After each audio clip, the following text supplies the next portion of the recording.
আমাৰ চাহ বাগিচাৰ ঝুমুৰ নৃত্যৰ যিটো সাৰ্বজনিক প্ৰদৰ্শন সেইটো আমি 24 ফেব্ৰুৱাৰী অথবা 25 ফেব্ৰুৱাৰীত আমি অনুষ্ঠিত কৰিম।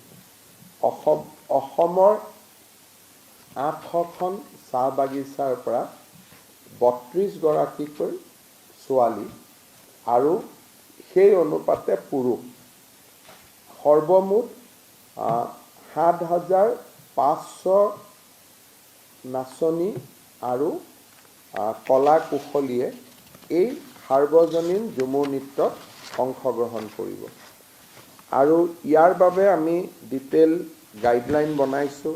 Master trainer workshop, LAC level workshop, district level performance, তাৰপিছত তেওঁলোক গুৱাহাটীলৈ অহা, তেওঁলোকৰ ৰিহাৰ্চেল আৰু ফাইনেলি 24 অথবা 25 তাৰিখে সেই ইনভেষ্টৰসকলে যাতে অসমৰ বাৰে ৰহণীয়া সংস্কৃতিৰ এটা ঝলক বা আমাৰ চাহ বাগিচাৰ গোটেই ঝুমুৰ নৃত্যৰ বিষয়ে দেখা পায়, সেইবাবে আমি এই ইনভেষ্টৰ সামিটৰ লগতে ৰজিতা খুৱাই আমি ঝুমুৰ নৃত্যৰ সাৰ্বজনিক যিটো প্ৰদৰ্শন তাকো আমি কৰিবৰ বাবে সিদ্ধান্ত লৈছোঁ।